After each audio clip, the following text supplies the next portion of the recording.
They said I was too old to make decisions, too forgetful to be trusted. So they took over my life one quiet insult at a time. First, it was the guest room. Then my passwords. Then my dignity.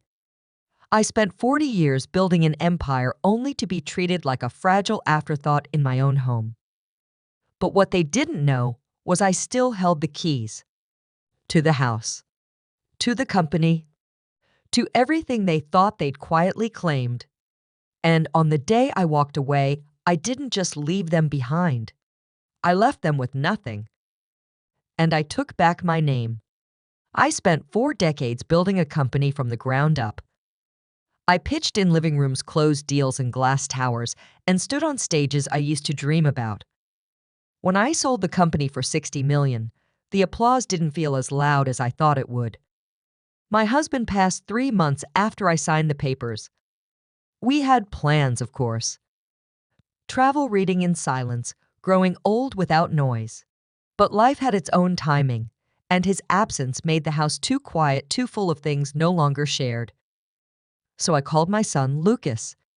He was warm on the phone, said they'd love to have me. Ashley was pregnant, and they had just finished the guest suite. It sounded nice. I thought maybe being around family again would soften the edges of grief. Maybe I'd feel like a mother again, not just someone who used to run board meetings. I packed what mattered.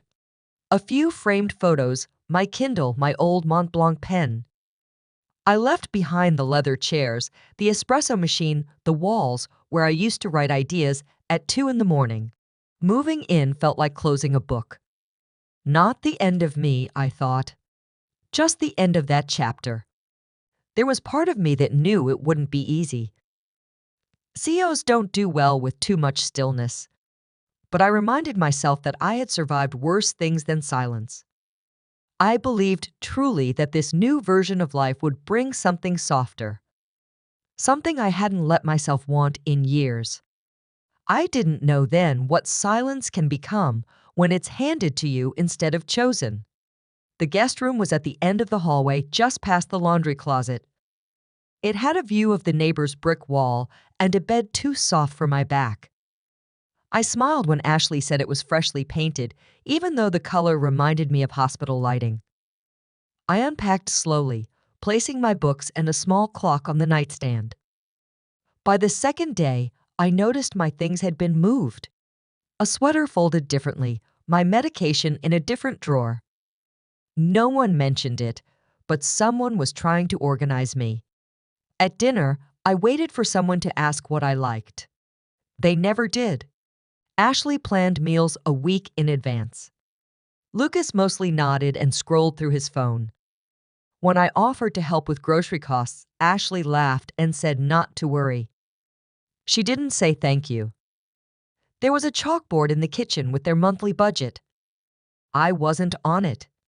Their calendar was full of baby appointments, brunches, bills, and birthdays. My name didn't appear once. I didn't expect a parade. But being forgotten still stings even when you pretend it doesn't. I tried waking up early to make coffee. Ashley bought a new machine with buttons I didn't understand, and by the 3rd morning, she started brewing it before I came downstairs. I missed the ritual more than the caffeine. Little things like that used to anchor my day. I offered to cook one evening my old lemon rosemary chicken. She said they were trying a low-sodium meal plan now, then microwave something in a plastic tray. I sat at the table, fork in hand, chewing silence more than food. Lucas talked about quarterly goals at work, but never asked about mine. One afternoon, I found a framed photo of my husband and me moved from the dresser to the closet. Ashley said she needed the surface for a white noise machine. I smiled, nodded, and placed the photo inside a drawer I never opened again. Days passed like that. Not bad. Just muted. Not cruel. Just indifferent. A kind of softness that bruises without leaving a mark. I reminded myself I was lucky to be here. But the woman who once led hundreds of people was slowly learning how to sit still, speak less, and take up less space. It started with a look. I had forgotten to turn on the dishwasher one evening, and when Ashley opened it the next morning, her eyes paused for just a second too long. She didn't say anything at first, just smiled and said I must have been tired. The next time it was the TV remote. I couldn't remember which button brought up the streaming menu, and she took it from my hand gently like you would from a toddler. She said it was confusing for her too, but her tone didn't match her words. It was coated in something sticky and false. One afternoon, I was peeling apples in the kitchen, and she hovered nearby. She asked if I needed help with the knife. I've made pies since before she was born. I said no, but she stayed anyway, eyes fixed on my hands like I was holding a weapon, not fruit. She started finishing my sentences even when I didn't pause.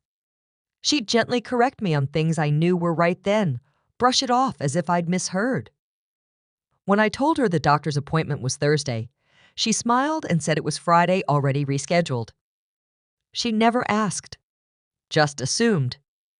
The worst came when she began lowering her voice when speaking to me, stretching her words out slowly. It reminded me of how I used to talk to employees on their first day. Except I wasn't new. I wasn't lost. I was just older and in this house that made me fragile in her eyes. I laughed it off for a while, called it pregnancy hormones or stress. But the shame clung to me like dust I couldn't wipe off. It wasn't just the comments. It was the shift in the air every time I entered a room. A quiet vote of no confidence. And no one ever said it aloud, but I could feel them slowly agreeing. Maybe she's not as sharp as she used to be. Maybe she needs help. Maybe she's slipping. Maybe. I was trying to order a book online, something light to pass the time, when my card was declined. I thought it was a glitch. I tried again. Same message. I checked my banking app and saw a notice that access had been suspended due to account adjustments. I waited for Lucas to come home and asked about it calmly. He didn't flinch. He said he had moved the funds into a managed trust. Just temporary. Just to keep things simple. He said it was for my safety. The way he said it was worse than what he said. Like I should thank him. Like this was kindness, not control. He patted my shoulder and walked away before I could respond, like he'd done me a favor, and that was the end of it. I sat there holding my phone, heart flat and cold. It wasn't about the money. It was about what it meant. That he no longer saw me as capable. That he thought decisions should now be made around me, not with me. I had run payroll for hundreds of employees, balanced accounts during recessions, negotiated deals with venture capitalists twice his age, and now I wasn't even allowed to buy a paperback without approval. I didn't cry. Not that night. But something in me folded. A quiet resignation that maybe they were going to keep making decisions without asking. That maybe this wasn't about love or care. It was about erasing me gently, piece by piece, behind the mask of concern. I lay awake for hours, staring at the ceiling, and the only thing I could think was this: they think I won't notice. I reached out to my old lawyer using a burner email I created from the public library. His name was Grant. We hadn't spoken in years, but he responded in less than a day. The subject line said, simply, "Still yours." At night, I locked my door. I told Ashley I needed more rest, and she seemed relieved not to deal with me. I sat at the small desk in the corner of the guest room, under a warm yellow lamp, flipping through scanned documents and contracts with the steadiness of muscle memory. The house, as it turned out, was still in my name alone. I had never added Lucas. It had been on my list after the move, but something always held me back. That hesitation turned out to be a gift. But what mattered most was the subsidiary company I'd created years ago during a merger. It had been dormant since retirement, but I still held controlling shares. 51% quietly sitting in a trust under my maiden name. Lucas had forgotten it existed, or maybe he never knew. I studied the articles of incorporation like they were old love letters. Each page reminded me who I was before the silence, before the condescension, before they tried to reduce me to a shadow. I made notes in a legal pad, kept everything in a plain folder tucked beneath my mattress. I kept the light low. I read slowly. No part of this could be rushed. There was something sacred in moving through paper, in understanding what still belonged to me. They thought I was napping all the time. But I wasn't resting. I was remembering. I was preparing. Not for revenge. For truth. For something solid I could put my hands on again. Something that was mine. I circled the date on my calendar with a red pen. It wasn't anyone's birthday or a doctor's appointment. It was the day I would take everything back. Grant sent over the paperwork. I reviewed the listing terms, signed the agency contract, and gave him full authority to manage the sale. The house would go on the market quietly, no for sale sign, no warning. Just a line in a database invisible to anyone not paying attention. I also signed the order to dissolve my investment position in the company Lucas worked for. Not just withdraw. Disband. I had the legal right. The board would vote next month, but with my shares, the outcome was already written. Each decision felt like a chess move. Not spiteful. Not emotional. Just necessary. They had treated me like a liability. So I responded like an operator. Focused. Surgical. Calm. I remembered the feeling of sitting across from a room full of venture capitalists, explaining why my vision was worth their millions. That sense of quiet conviction, of watching doubt in their eyes turn into belief. That same feeling returned now sitting in a guest room. I never asked for holding documents they never imagined I still controlled. This wasn't about getting even. This was about realigning the truth. About saying in the most precise language I knew I am still capable. I am still here. You do not get to erase me and live in the comfort I built. I folded the last form into a manila envelope and pressed the flap shut. My fingers didn't shake. My breath didn't rush. I looked out the window and saw my own reflection in the glass. She looked like someone ready to make a deal. The doorbell rang just after 10. I was already sitting in the living room dressed in slacks and the blazer I hadn't worn in years. Lucas answered it in sweatpants, still holding his coffee. When he saw Grant standing there with a leather folder, his smile vanished. Grant stepped in without hesitation and handed over the documents. Lucas scanned them, then looked at me confused. His voice cracked when he asked what this was. I told him it was the sale agreement. The house had been listed, and now it was sold. Closing was in 2 weeks. He blinked like he hadn't heard me. Said that couldn't happen, that we should have talked about it. I reminded him we didn't talk about a lot of things lately. I reminded him the deed was never in his name. He looked like a child who just lost a game he didn't know he was playing. Ashley appeared in the hallway asking what was going on, but I didn't turn to her. I kept my eyes on my son. And then I told him the company branch he managed would be shutting down. The board vote was already scheduled. I wouldn't attend. I didn't need to. My shares were enough. I said it softly, but the words sliced clean. He started to speak to protest, but there was nothing left to explain. I stood up, nodded at Grant, and left the room. Let the silence handle the rest. Some messages don't need repeating. They echo just fine on their own. I zipped up the last suitcase just as the town car pulled into the driveway. The wheels clicked neatly into place, and I smoothed down the lapel of my old Navy suit.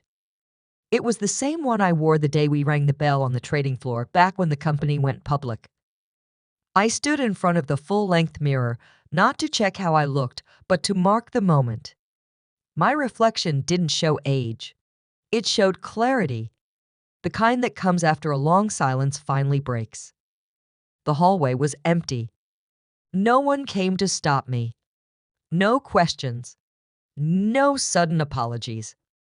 Just the faint sound of a cartoon playing in the nursery and the whisper of the air vent. My heels tapped against the marble, steady and deliberate. Each step felt like punctuation. I passed the kitchen, where I used to sit in silence, the guest room where I once folded in on myself. I didn't pause. At the door, I lifted my suitcase and walked outside. The air felt lighter, cooler, like it had been waiting for me. The driver opened the door, nodded, and didn't say a word. I didn't look back. There was no need. I knew what I was leaving behind. But more than that, I knew what I was stepping into. Not revenge. Not bitterness. Just space. Just air. Just mine. The apartment isn't large, but it's mine. 18th floor. Big windows. Enough space for a desk, a bed, a couch, and a kitchen that makes sense. I picked every piece of furniture myself. Nothing too soft. Nothing too loud. Just clean lines and quiet light. I wake up early, not because I have to, but because I want to. The mornings are slow and deliberate. I grind the beans by hand, listen to the kettle whistle, and sip my coffee by the window while the city breathes below me. No one rushes me. No one reminds me of the time. The financial paper arrives on my phone just after 7. I still follow the markets, but now it's just for the rhythm of it. I track a few stocks, nothing big. A company I used to mentor. A small tech startup led by a woman who reminds me of myself at 29. Sometimes I cook a full breakfast. Other days just toast and fruit. I play jazz in the background. Real jazz. The kind you can think to. I set my own pace now. No meetings. No check-ins. No quiet disapproval hiding in polite smiles. I started taking long walks again. The park is only 3 blocks away. I bring a notebook, but I rarely write. I just sit and watch the people. Old men playing chess. College students on their phones. A woman walking a dog with a limp. No one looks at me like I don't belong. At night, I light one candle and eat by the window. No television. No phone calls. Just the skyline and a quiet hum of contentment. It's not loneliness. It's space. Real space. The kind I had to fight for. I used to live in a house where every move felt like permission. Now I live in a space where every choice belongs to me. And that more than anything feels like coming home. I don't miss the house. I don't miss the title or the boardroom or the way people used to pause when I walked in. Those things had their time. They served me and I served them. But they were never what made me strong. What I do regret is how long I stayed quiet. How long I let the smallness creep in unnoticed at first, then everywhere. I regret shrinking to keep the peace. I regret mistaking silence for grace. I should have spoken up the first time they moved my things without asking. I should have drawn a line when my name was left out of the calendar, when my choices were met with soft corrections. But I didn't. And that silence was the only part I'd take back if I could. It's easy to confuse love with obedience, especially when it comes from your own blood. But love without respect is just control in a softer tone. And I know now that being needed isn't the same as being valued. There's a peace that comes with choosing yourself, not out of bitterness, not out of pride, just because you remember who you are and you refuse to forget again. That's the gift I gave myself when I walked out that door. Power can be taken. Titles can be revoked. Money can disappear, but dignity that's internal, that's yours to guard. And if you ever feel it slipping, let this be your reminder. You are allowed to draw the line. You are allowed to walk away. You are allowed to take up space again. Even if it's just a small apartment in the city with one candle, one coffee mug, and no one to answer to but yourself.